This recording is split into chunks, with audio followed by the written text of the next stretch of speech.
Hello, hello, hello, everyone. Welcome, Video Kickstarters. If you don't know who I am, my name is Edie Clark, and I am your video marketing strategist, your virtual video producer, and video coach, coming in with another episode for the month of May in Multimedia Mastery Month. And this month, or should I say this week, we're going to be talking about podcast meet video. And so that's what I want to talk to you guys about today. So I had this issue last time where when I'm trying to record and go live, it's having some sort of an issue with Facebook. So I'm not going to be going live on Facebook. And it's just going to be LinkedIn and YouTube. All right, people. So let's get started. So today I want to talk about not only just video podcasting in general, but specifically what it is. And I know people are like, well, come on, Edie, we all know what a video podcast is. Do you really have to tell us about it? And first and foremost, not everybody does. There's new people that are coming onto YouTube each and every day. And even though you may have heard the term, you may not know specifically what it is. So I'm going to just briefly talk to you about what video podcasting is and just give you a little brief history on how it came about. Then I want to talk about and share some of the benefits for listeners of video podcast or viewers of video podcast and creators like myself. And also, I want to demystify the production aspect of things. So I want to share with you, what do you actually need in order to get started creating your own video podcast? As always, whether you're watching me live or on Memorex, please definitely leave a comment below. Let me know if this is something that is of interest to you. I am going to be ending today's podcast with a question for you. So hopefully you'll be able to answer that question. So let's get started. So first, what is a video podcast? So back in the day, I think I started on YouTube. My channel started like in 2012, and video podcasting back then wasn't really called that. It was like vidcast or vodcast or some kind of weird thing like that, where they were trying to combine video and podcast together. And instead now it's just video podcast. And essentially you're combining the audio elements of your program with visuals. And that visuals usually is the person talking, because there are different formats that you can do for video podcasting. You can do them as sort of like a talk show type thing where you're interviewing someone, and that interview could take place in real life, meaning I could have someone that I'm talking to, or it could be we're both virtual. So that person's wherever they are and I'm here. You can also do it in the format of discussions, like a panel discussion. I wouldn't call it a podcast episode, but I've done live streams before, and I've done panel discussions where I'm sharing my screen with 4 or 5 other people talking about a specific topic. Some people have even used tutorials as podcasts. That's actually something that I didn't realize until today when I was doing a little bit of research, trying to get through and have an understanding of some of the history. And I was like, tutorials are considered video podcasts?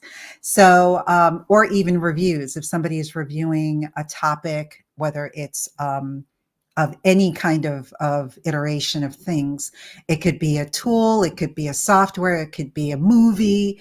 And then obviously there's narrative storytelling that also falls into that category.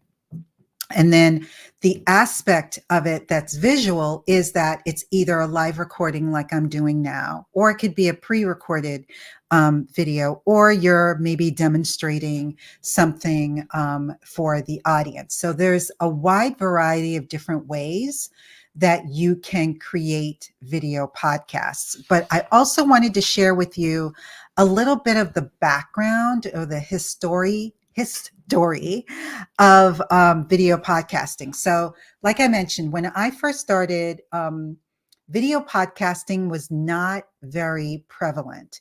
Obviously, in the early 2000s, audio podcasting was definitely a thing, but the video versions of audio podcasts didn't exist. It was either people were doing video podcasts, and the ones that I used to see back then, and this is, I would say, the maybe earlier than mid, like the early 2000s were, and even into the mids, were like 5 minutes long, maybe 10 minutes long. And they were very complicated in sense of they took up a lot of space. So a lot of us were using our iPods, and I don't think iPads weren't out then. And so that it didn't have a lot of space on there. So it really wasn't conducive for people to be watching it on a mobile device. So more often than not, a video podcast was actually something that you also found on YouTube, but it was just a much shorter version. And this is obviously after YouTube started. And it was mainly on websites that people were putting these things. As the technology got better and you started to get platforms like iTunes that could tolerate the video, it then started to become a little bit more obvious. I think it was like 2006 or 2007 that I first saw well, I didn't know it was a video podcast, but it was a video podcast. And I had seen it not only because they were people that I had followed on YouTube, but it was actually, this might have been more like 2008. It was actually on iTunes. So I was able to see it because I was a Mac user. I was able to see it on iTunes. And I was like, that's really interesting. But in all honesty, I didn't think it was something that was going to blow up and people were going to be doing it, because I knew that it was somewhat complicated in terms of being able to deliver it to the public.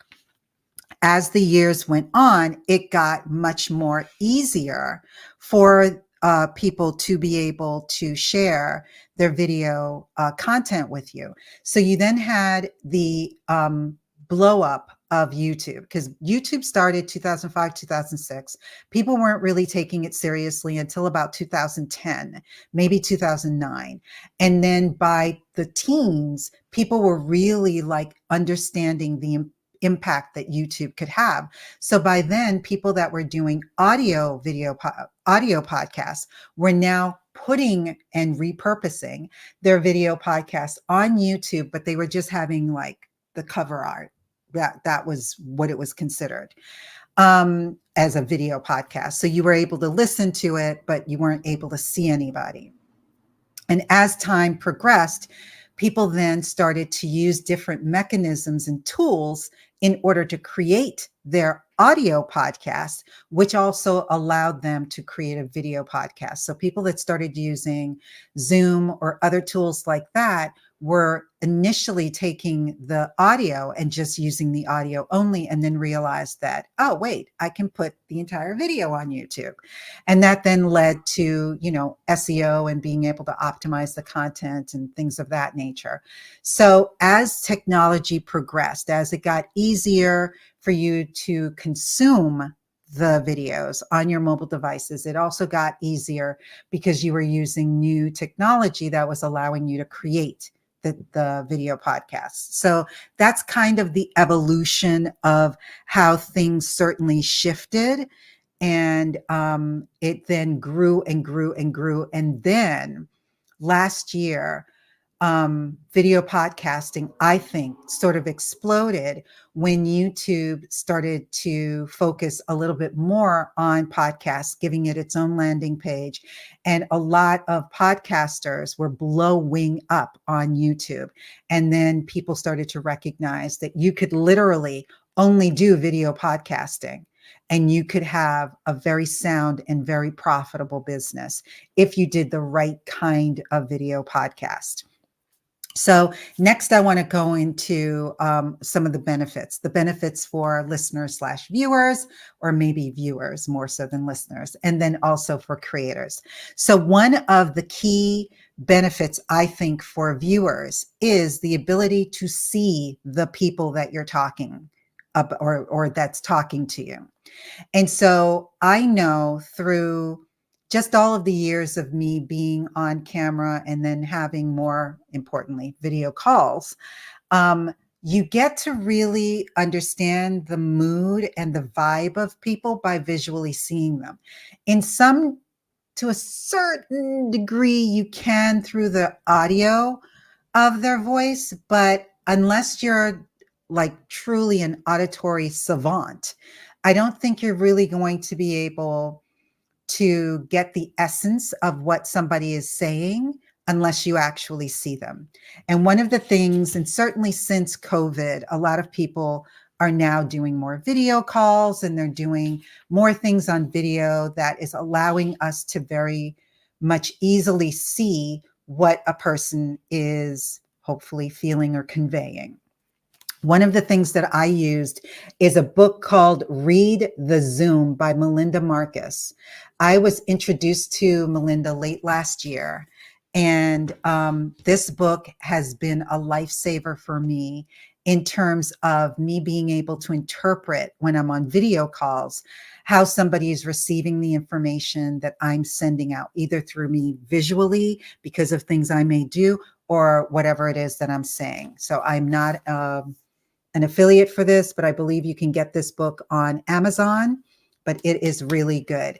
The other thing that I love doing, and that is a benefit for you if you're a visual person, and 65% of us are, and if you like to get your content that way, is that the body language of a person really conveys a lot, like what Melinda talks about in her book. But there's a guy that I follow on YouTube. His name is Spidey, and he has the Behavioral Arts YouTube channel. And I love looking at him. In fact, I was looking at him right before I started this live stream, because he's right now, or not right now, but he has released today his analysis, if you will, of the Sean P. Diddy Combs apology video, whatever that video is that you want to say that he just released in reference to the scary video that came out a couple of days ago showing what he did to his former girlfriend. And he does analysis of either interviews of celebrities or people of importance, or if it's an apology or any kind of video that he thinks people are going to be interested in, he'll do a behavioral analysis of it. And I love watching it because it then makes me try to determine, am I on point with how I interpreted that video? Because usually he'll ask you to look at the video first and then come and do the analysis with him, or listen to his analysis. So that really plays a huge role in just having videos in general, but definitely if you are looking at a video podcast that has two interviewers, whether it's somebody that's interviewing somebody else, you can know when they get uncomfortable with a question or if what they're saying seems truthful or not. So I love, love, love, love that. That by itself can be entertaining. You can also do, and this is what I do a lot in my videos, is I try to demonstrate things.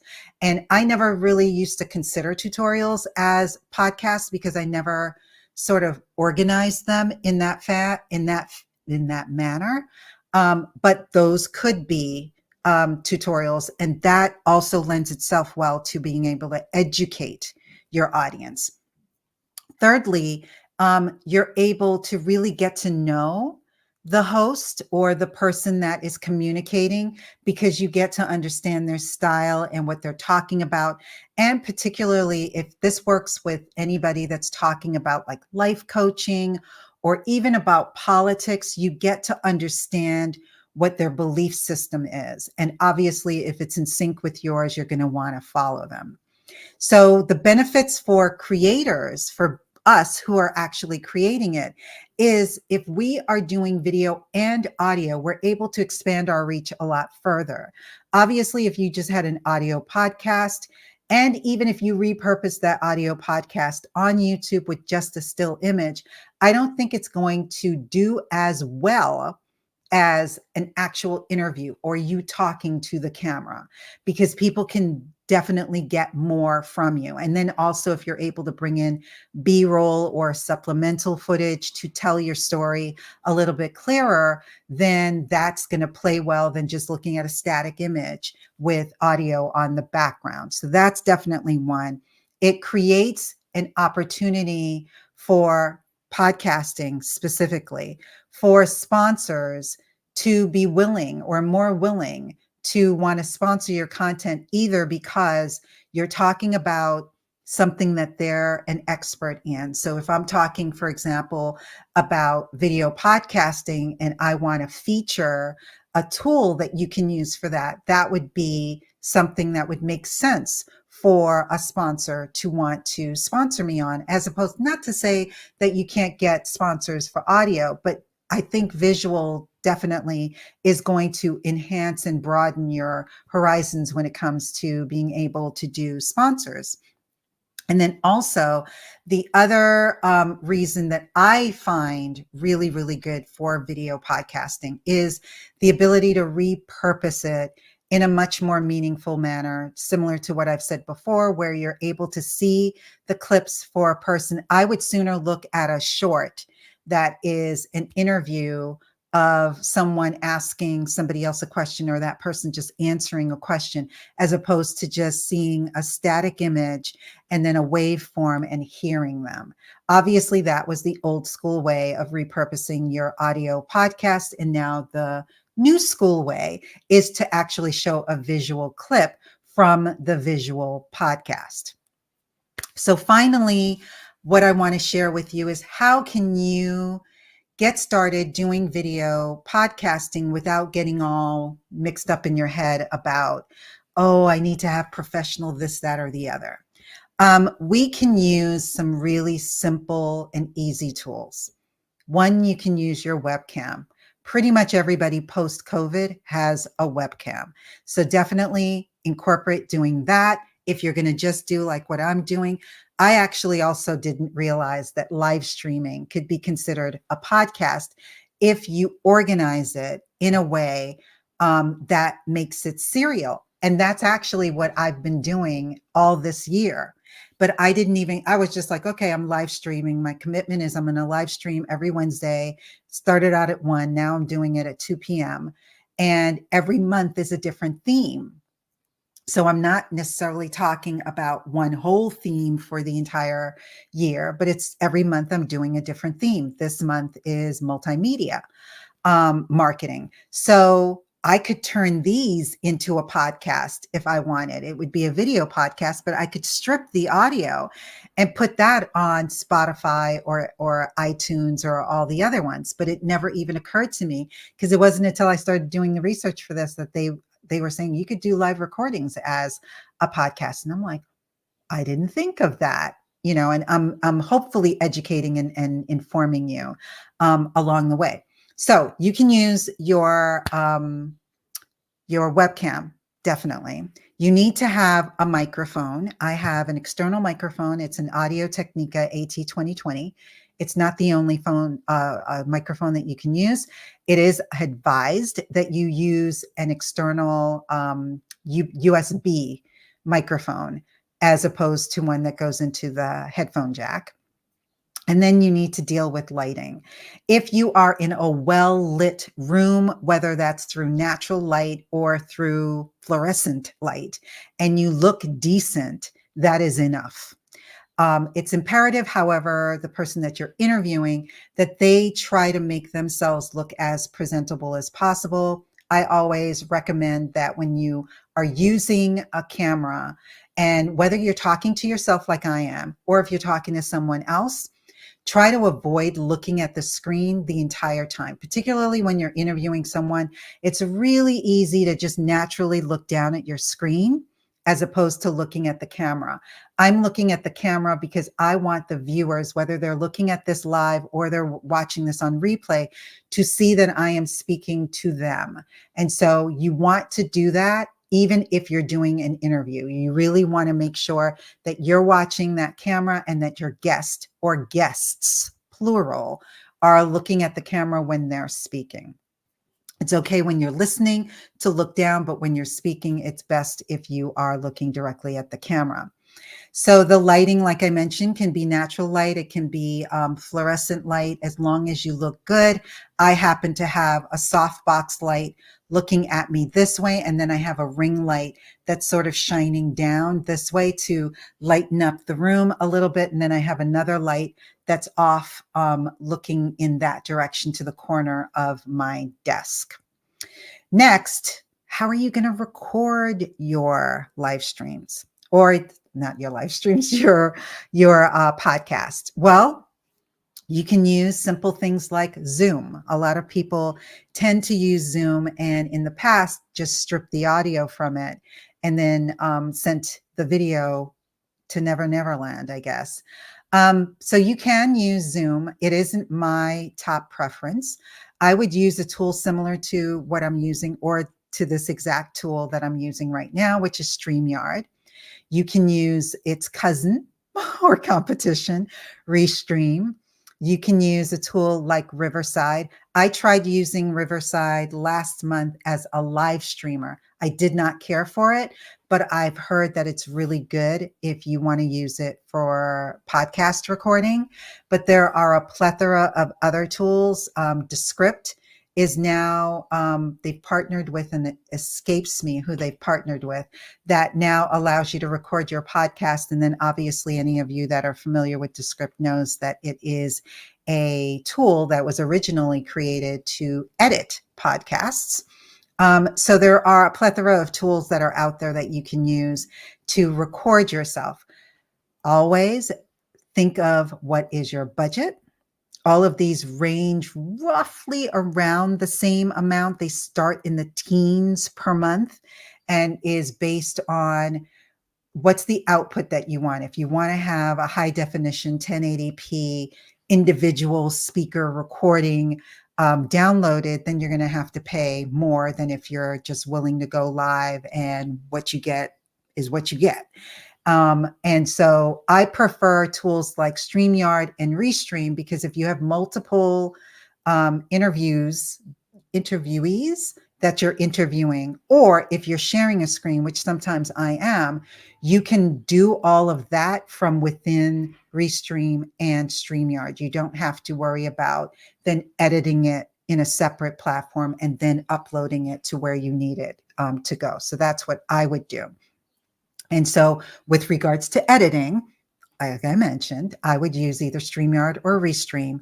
And the most editing that you would want to do is you would want to present your podcast in a way that's going to grab their attention. There are some kings and queens of podcasting, video podcasting, that exist on YouTube that have this down to a science on how they open their podcast with clips from within the podcast that's enabling the person to be, their viewers' attention to be grabbed.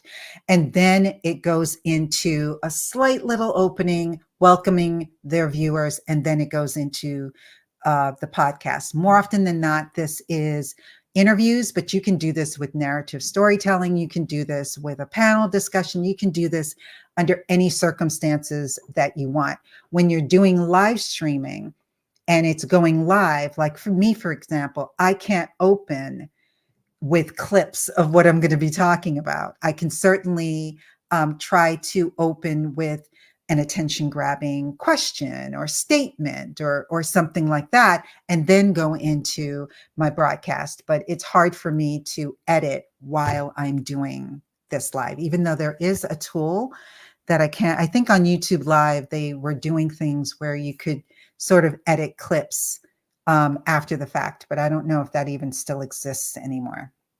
And then obviously you would want to put some sort of outro on it. What is your call to action? How are you going to end your content? And whether you want to have any sort of a logo or something at the end. Some people will send you off to another video. Other people will give you a question or some sort of an action to take.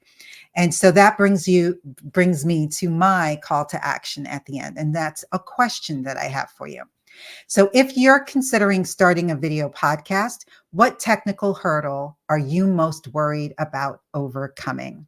Please post that in the comments below so that I can learn more about what your specific needs are. And then I can come in with a video or maybe do something like a workshop that can help you overcome whatever that particular hurdle is. So, the question once again is, if you're considering starting a podcast, what technical hurdle are you most worried about overcoming? I will post this and pin it below this video as well on YouTube, as well as on LinkedIn. So until next week, I will see you later. What is next week? Next week, we are talking about the future of video marketing. So that'll be interesting. All right, take care. See you then.